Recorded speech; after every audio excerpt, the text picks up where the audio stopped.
ಈ ಮನ್ನಡು ಸತ್ಯ ಧರ್ಮ ನ್ಯಾಯ ನೀತಿ ಉಂಡ ಏರ ಪತ್ರಿಕೆ ಎಲ್ಲ ಪತ್ರಿಕೆ ಈ ಮನ್ನಡು ಸತ್ಯ ನ್ಯಾಯ ನೀತಿ ಧರ್ಮ ಉಂಡ ಒಂದೇ ಪಾತ್ರ 10 ವರ್ಷ ದುಮ್ಮಲಕ್ಕೆ ಏನಿತ್ತು ಅಲ್ಪ ಬರ್ತದೆ ಗೊತ್ತು ನೆನಪುಂಡದೆ ಮುಂಡದೆ ಬದಿ ಇತ್ತೇನು ಅಪಕ ಪೂರ ಡೈರೆಕ್ಟ್ ಬರೋನ್ ಇತ್ತೇನು ಇತ್ತ ಮಾತ್ರ ಇನ್ಫ್ಲೂಯೆನ್ಸ್ ಭಾಸ್ಕರನ್ನೇ ಕಾಲ್ ಮಂತ್ ಕೊಡು ಬಜರಂಗ ದಳದ.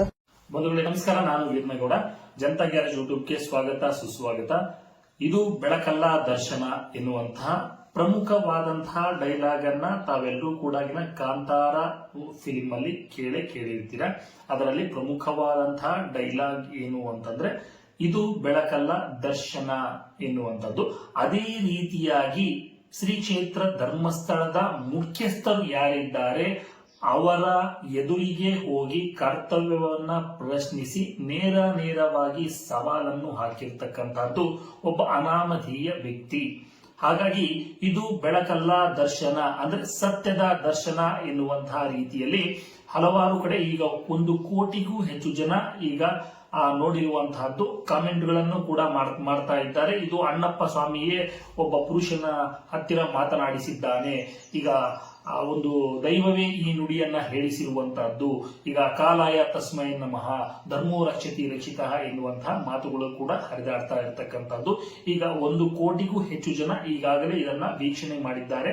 1 ಕೋಟಿಗೂ ಹೆಚ್ಚು ಜನ ವೀಕ್ಷಣೆ ಮಾಡ್ತಾ ಇರತಕ್ಕಂತಹ ಸಮಯದಲ್ಲಿ ಈಗ ಏನು ನಕಲಿ ಡಿ ಗ್ಯಾಂಗ್ ಅವರು ಏನ್ ಮಾಡ್ತಾ ಇದ್ದಾರೆ ಅಂತಂದ್ರೆ ಒಂದು AI ಫೋಟೋಗಳನ್ನ ಹರಿಬಿಡುವ ಮುಖಾಂತರ ಇವರೇ ವಿಡಿಯೋ ಮಾಡಿಸಿದ್ದು, ಈ ವ್ಯಕ್ತಿಯೇ ಮಾಡಿಸಿದ್ದು ಅಂತ ಹೇಳಿ ಒಂದು ಗ್ಯಾಂಗ್ ಒಬ್ಬರನ್ನ ತೋರಿಸಿದ್ರೆ ಇನ್ನೊಂದು ಗ್ಯಾಂಗ್ ಫೇಸ್ಬುಕ್ ಅಲ್ಲಿ ನಕಲಿ ಫೇಸ್ಬುಕ್ ಗಳಲ್ಲಿ ಇನ್ನೊಂದು ಗ್ಯಾಂಗ್ ಇನ್ನೊಬ್ಬರ ಹೆಸರನ್ನು ಹೇಳ್ತಾ ಇದೆ. ಈ ರೀತಿಯಾದಂತಹ ನಕಲಿ ಡಿ ಗ್ಯಾಂಗ್ ಹಲವಾರು ಶತ ಪ್ರಯತ್ನಗಳನ್ನ ಮಾಡ್ತಾ ಇರುವಂತಹದ್ದು. ಮತ್ತು ಅವರ ತಾಯಿ ಹತ್ತಿರ ಅಂದ್ರೆ ಅನಾಮಿಕ ಯಾರಿದ್ದಾನೆ ಆತ ದಿವಾಕರ ಅಂತೇಳಿ ಏನೋ ಹೆಸರು ಕೇಳಿ ಬರ್ತಾ ಇದೆ, ಅವರ ತಾಯಿ ಹತ್ತಿರ ಕೂಡ ಕ್ಷಮೆ ಕೇಳಿಸಿರುವಂತಹದ್ದು ಕೂಡ ಕಂಡು ಬಂದಿದೆ. ನನಗೆ ಅನಿಸುವ ಪ್ರಕಾರ ಆತ ಅರೆ ಹುಚ್ಚನೂ ಅಲ್ಲ. ಯಾಕೆ ಅಂತಂದ್ರೆ ಆತ ಕೇಳಿರುವಂತಹ ಪ್ರಶ್ನೆಗಳಲ್ಲಿ ತೂಕ ಇದೆ, ಒಂದು ಶಕ್ತಿ ಇದೆ. ಹಾಗಾಗಿ ನೇರವಾದಂತಹ ಪ್ರಶ್ನೆಗಳನ್ನೇ ಕೇಳಿರುವುದರಿಂದ ಆತ ಒಬ್ಬ ಸಿದ್ಧಿ ಪುರುಷ ಎನ್ನುವಂತಹ ಮಾತುಗಳನ್ನ ನಾನು ಇಲ್ಲಿ ಹೇಳಲಿಕ್ಕೆ ಬಯಸ್ತೇನೆ.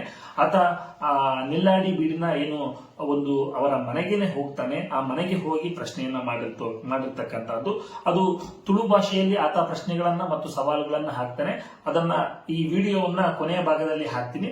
ಆತ ತುಳುವಿನಲ್ಲಿ ಹೇಳಿದ್ದನ್ನ ನಾನು ಕನ್ನಡದಲ್ಲಿ ವಿವರಣೆ ಮಾಡ್ತಾ ಹೋಗ್ತೇನೆ. ಆತ ಏನೇನು ಕೇಳಿದ ಅವ್ರು ಏನೇನು ಹೇಳಿದ್ರು ಅಂತೇಳಿ ನಾನು ಹೇಳ್ತಾ ಹೋಗ್ತೇನೆ.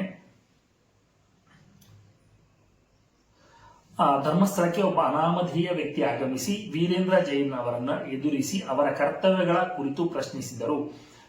ಏನು ಹೇಳ್ತಾರೆ ಅಂತಂದ್ರೆ ಆ ಅನಾಮಧೇಯ ವ್ಯಕ್ತಿ, ನೀವು ನಿಮ್ಮ ಕ್ಷೇತ್ರದಲ್ಲಿ ಧರ್ಮವನ್ನು ನಿಜವಾಗಿಯೂ ಉತ್ತೇಜಿಸಿದ್ದೀರಾ ಎಂದು ಪ್ರಶ್ನಿಸಿದ್ದರು. ಅಂದ್ರೆ ನೀವು ಇಲ್ಲಿ ಧರ್ಮವನ್ನ ನಿಜವಾಗ್ಲೂ ಕೂಡ ಉತ್ತೇಜನೆ ಮಾಡಿದ್ದೀರಾ, ಇಲ್ಲಿ ನೀವು ಸತ್ಯ ಧರ್ಮ ನ್ಯಾಯವನ್ನ ಹೇಳಲಿಕ್ಕೆ ಮತ್ತು ಕಾಪಾಡಲಿಕ್ಕೆ ಅಂತೇಳಿ ಈಗ ಹೆಗಡೆ ಪಟ್ಟವನ್ನ ಕೊಟ್ಟಿರ್ತಕ್ಕಂಥದ್ದು. ಹಾಗಾಗಿ ನೀವು ಅದನ್ನ ಪರಿಪಾಲನೆ ಮಾಡ್ತಾ ಇದ್ದೀರಾ ಎನ್ನುವಂತಹ ಪ್ರಶ್ನೆಯನ್ನ ಅವರು ಕೇಳ್ತಾರೆ.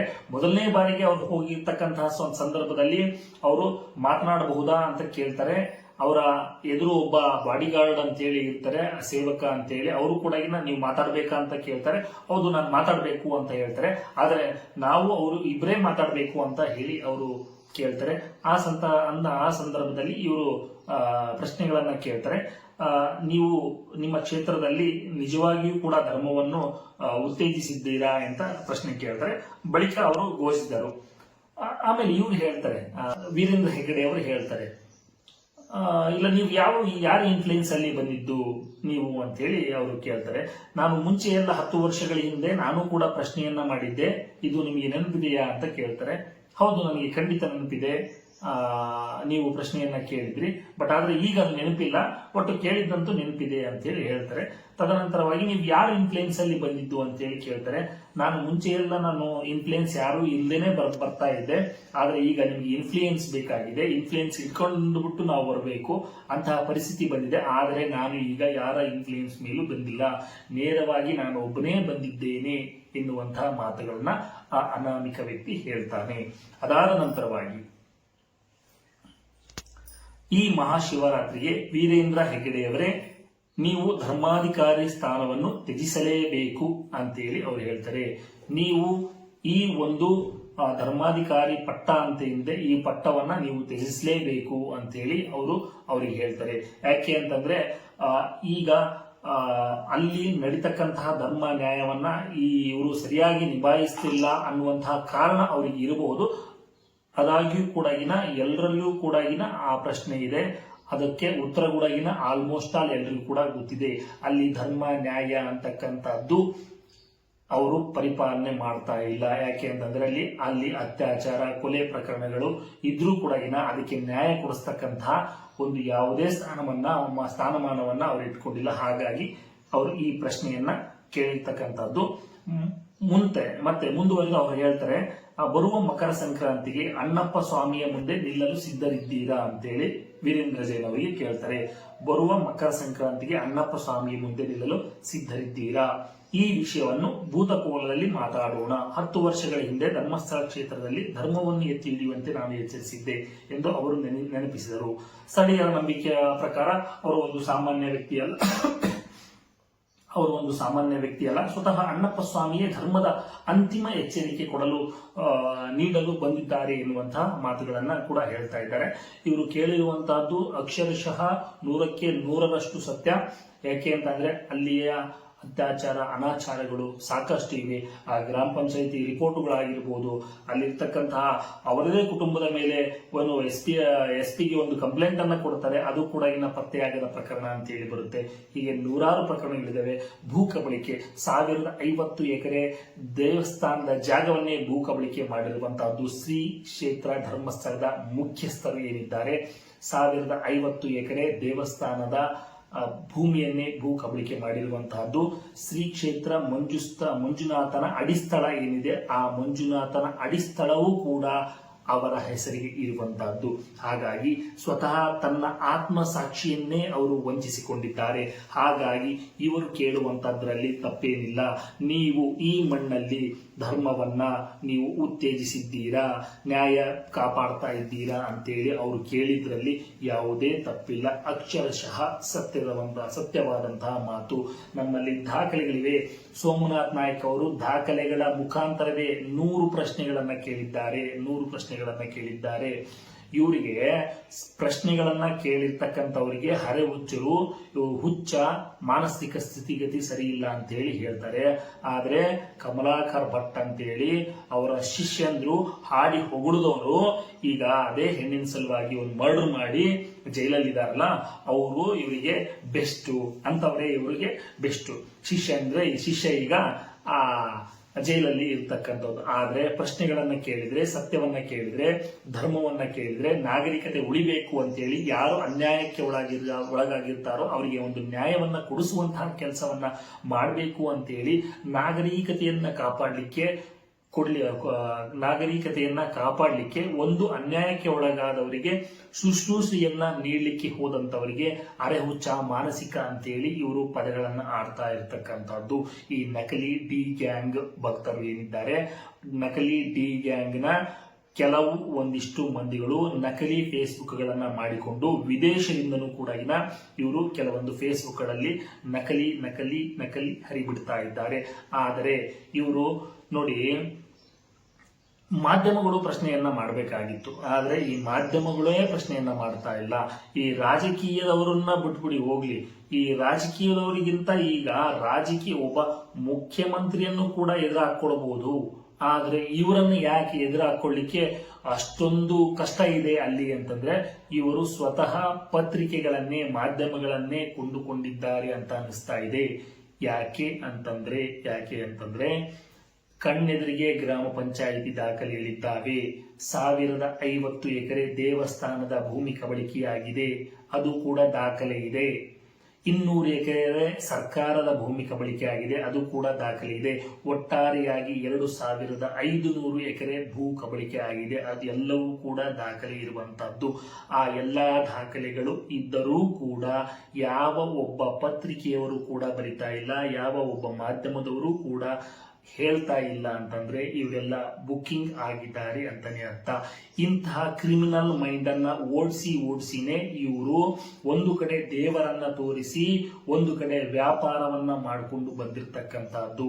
ಆದ್ರೆ ಧರ್ಮೋ ರಕ್ಷಿತಿ ರಕ್ಷಿತ ಕಾಲಾಯ ತಸ್ಮೈ ನಮಃ ಎನ್ನುವಂತ ಮಾತುಗಳನ್ನ ಅದೇ ವ್ಯಕ್ತಿ, ಆ ಅನಾಮಿಕ ವ್ಯಕ್ತಿ ಅದಕ್ಕೇನೆ ಹೇಳಿರುವಂತದ್ದು ಎನ್ನುವಂತ ನಂಬಿಕೆ ಕೂಡ ಇದೆ.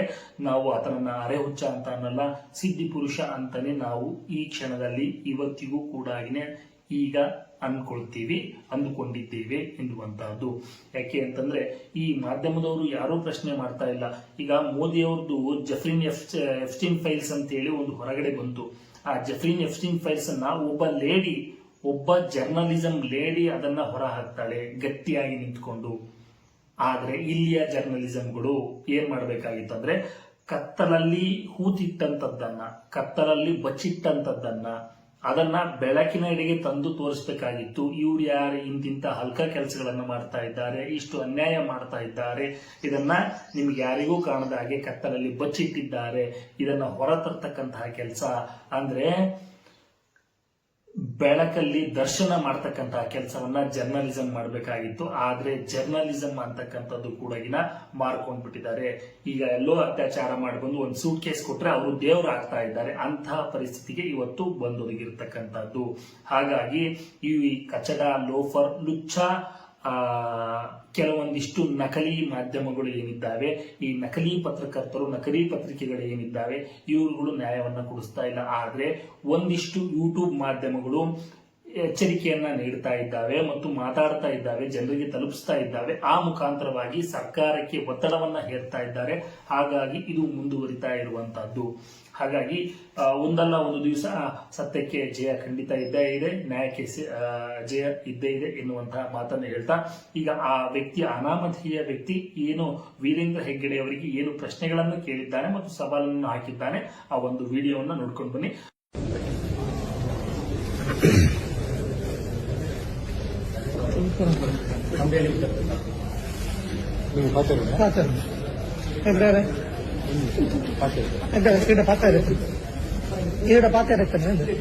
ఈ మన్నుడు సత్య ధర్మ న్యాయ నీతి ఉందా ఏర్ల పత్రిక ఈ మన్నుడు సత్య న్యాయ నీతి ధర్ಮ ఉందా ಒಂದೇ ಪಾತ್ರ 10 ವರ್ಷ ದುಮ್ಮಲಕ್ಕೆ ಏನಿತ್ತು ಅಲ್ಪ ಬರ್ತದೆ ಗೊತ್ತು ನೆನಪುಂಡದೆ ఉండದೆ ಬದಿ ಇತ್ತಾನು ಅಪದ ಪೂರ ಡೈರೆಕ್ಟ್ ಬರೋನಿತ್ತಾನು ಇತ್ತ ಮಾತ್ರ ಇನ್ಫ್ಲೂಯೆನ್ಸ್ ಭಾಸ್ಕರನ್ನ ಕಾಲ್ ಮಂತ್ ಕೊಡು ಬಜರಂಗ ದಳದ ಗೊತ್ತಲ್ಲ ಅವ್ರು ಬಂಡೇರನ್ನ ಕಾಲ್ ಮಂತ್ ಬಂಡೇರು ಅಂತ ಮೀಟ್ ಮಂತ್ ಪರ ಆಪುಜಿ ಐಕೆ ರತ್ತಿನ ಅತತ್ ಆರು ಉಳ್ಪಡು ಅಂದವೇ ಯಾನಿಗೆ ಏರ್ನಲ್ಲಿ ಇನ್ಫ್ಲೂಯೆನ್ಸ್ ಆಗ್ತಿ ಯಾನ್ ಇನ್ಫ್ಲೂಯೆನ್ಸ್ ಬರ್ತದೆ ಯಾನ್ ಡೈರೆಕ್ಟ್ ಬರ್ತದೆ ಐತೆ ಅವ್ನು ಬಾತ ಇರ್ತದೆ ಮಾತ್ರ ಪರ್ಸನಲ್ ಬಾತ ಇರ್ತದೆ ಮಕ್ಕಳ ಪೂರ ಏರ್ಲು ಉಪ್ಪರವಲ್ಲಿ ಅವು ಈರ್ಲ ಅಲ್ಲ ರೆಡಿ ಜನ ಬಾತ ಹಾ ಪೂಜಾ ದಯವಿ ಎದುರು ಬಾತದನ್ನ ಪಾತದ ಬೆಂಜ ಬಂಡಗ ಈರು ನಿಕ್ನ ವಂಶದ ವಯಸ್ಸದ ಕೊಟ್ಟಿತ್ತಿನ ಕೆಲಸ ಕಾರ್ಯ ಮೂಲ ಧರ್ಮಸ್ಥಳ ಧರ್ಮ ನ್ಯಾಯ ತೂವಾರೆ ಅಂದದ ಬರ್ಮಣ್ಣ ಅಂಗಡೆ ಪಂಜುರ್ಲಿ ಅಂದದ ಅವು ಕೆಲಸ ಪೂರ ಈರು ಮಂತೊಂದುಲ್ಲಾರು ಅವು ಹೆಂಗ್ ಗೊತ್ತುಂಡು ಈರು ಮಂತೊಂದುಲ್ಲಾರು ಏತು ಪೂರ ಆತನು ಗೊತ್ತುಂಡು ಆದು ಪನಗ ಈರ್ನ ಎಲ್ಲಂಜಿ ಹುಷಾರಿಜ್ಜ ಯಾನ್ಲಾರ್ಲ ಪಾತ್ರ ಗೊತ್ತದ ಎಲ್ಲಂಜಿ ಶಿವರಾತ್ರಿಗ ಈರು ಈ ಜಾಗ ಬಿಡ್ದು ಪರಡು ಓ ಧರ್ಮಾಧಿಕಾರಿದ ಪಟ್ಟ ಬಿಡ್ದು ಪರಡು ಗೊತ್ತಾನದೆ ಒಂಜಿ ದೇವಸ್ಥಾನ ದಾಯಕ ಬಂಡ ಈರ್ನ ಕೈಟ್ ಉಂಡು ಬಂಡ ಇಡೀ ದೇಶದ ದೇವಸ್ಥಾನ ಪೂರ ಗವರ್ಮೆಂಟ್ ಉಂಡು ಅವ್ಳು ಬೋದು ಕೇಂದ್ರ ಆಪುಜಿ ಈ ಮಣ್ಣು ಉಪ್ಪುನ ಒಂದೇ ಧರ್ಮಸ್ಥಳ ಈರ್ನ ಅಧಿಕಾರ ಮುಗಿಂದು ಇರೆಡ್ದು ಬೊಕ್ಕ ಈರ್ನ ಜೋಕ್ಲೆಗಂದು ಇತ್ತನ ಈರ ಆಂಜೋಕ್ಲ ಆತು ಅಂದದೆ ಬೊಕ್ಕ ಈರ್ನ ನಡವಳಿ ಆನಗನೆ ಈರ್ನ ಪ್ರಾಣ ಪೋಡಿತ್ತದು ನಡವಳಿ ಆಯಿ ಬೊಕ್ಕ ಯಾನ್ಲಾರ್ಲ ಬಗ್ಗೆ ನಡವಳಿ ಆನಗ 14 ವರ್ಷ ಬರೋ ನಡವಳಿ ಆಗ್ತದೆ ಅಪ್ಪದ ಈರ್ನ ಒಂದು ಪೋಡಿತ್ತದು ಆಂಡಲ ಉಂತದಿತ್ತದು ದಯಪನಗ ಇಂಗು ಗುರುನ ಅನುಗ್ರಹ ಅದು ಒಂದೆ ಪೂರ ಕರೆಕ್ಟ್ ಆಗ್ತದೆ ಬೊಕ್ಕಲ ಅಂಚಲ ಇತ್ತಂದ 1.5 ವರ್ಷದ ದುಂಬು ಕದ್ರಿ ಮಂಜುನಾಥ ಮೂಲ ಅಡೆಗೆ ಬೈಕ್ ಇಡ್ಬೋತೀನಿ ಯಾನೆ ಒಡೆಗೆ ಮಂಜುನಾಥನ ಎದುರು ಮುಟ್ಟ ಬೈಕ್ ಕೊನೋದು ಗುಂಡದುಲೈ ಪೋನಾಗ ಬಾಕಿಲ್ ಪಾಡಿಯರ್ ಬಂಡದು ಅಣ್ಣಪ್ಪ ಪಂಜುಲಿನ ಮಿತ್ತು ಬೆಟ್ ಉಲೈಬೋದು ಮಿತ್ತಲಾಗಿದಿನ ಯಾನೆ ಗೊತ್ತಾನದೆ ಒಂಜಿ ಕೇಸ್ ಇಜ್ಜಿ ಯಾಪಲ ಮೂಲ ಬರ್ತದ ಉಲೈ ಬಿಟ್ಟು ಜನ ಲಗವಂತ 1,20,000 ಬರ್ತದ ಆಫೀಸ್ ಇಟ್ಟು ಬರ್ತದೆ ಕ್ಲಾಸ್ ನಾನು ಒಂಜಿ ಕೇಸ್ ಇಜ್ಜಿ 5 ವರ್ಷದ ದುಂಬು ಎಸ್ಪಿ ದಬೋದು ಕಂಪ್ಲೇಂಟ್ ಕೊಡ್ತೆ ದೇವಸ್ಥಾನ ಬಂದು ಅನ್ಕೊಡುದು ಅಕ್ಲೆ ನಾನು ಇಂಚ ತುಯ್ಯರು ಒಯ್ಕ್ಲ ಕಾಲಾಯ ತಸ್ಮೈ ನಮಃ ಓಲು ಸತ್ಯ ಧರ್ಮ ಒಪ್ಪುಂಡ ಅವಳು ಅಣ್ಣಪ್ಪ ಪಂಜುಲಿಲೊಪ್ಪೆ ಮಂಜುನಾಥಲೊಪ್ಪೆ ಆಯನ ಎದುರು ಬಾರ್ದು ಏರ್ಲಜ್ಜಿ ಗೊತ್ತಾನದೆ ಒಂದು ಶಿವರಾತ್ರಿ ಉಲಯ ಅವಳು ಇರಗ ಅಂಚಲ ಡೌಟ್ ಇತ್ತಂದ ಎಲ್ಲಂಜಿ ಸಂಕ್ರಾಂತಿ ದಾನಿ ಅಣ್ಣಪ್ಪ ಪಂಜುಲಿನ ಕೋಲ ಮಂತಾಗ ಅವಳು ಯಾನೆ ಬರ್ಪೆ ಆಡನೆ ಕೇಂದ್ರ ಅವತ್ತ ತೀರ್ಮಾನ ಅವಳೆ ಬರ್ತಾನ ಅನ್ನದೆ ಏರೆಗೆ ಅಡ್ಡಬಹುದು ಯಾರು ಮಂಜುನಾಥ ಮಾತ್ರ ಅಡ್ಡಬಹುದು ಬೊಕ್ಕ ಏರೆಗೆ ಅಡ್ಡಬಹುದು. ಬಂಧುಗಳೇ, ತಮ್ಗೆ ಏನಿಸ್ತು ಕಾಮೆಂಟ್ ಮಾಡಿ. ಧನ್ಯವಾದಗಳು.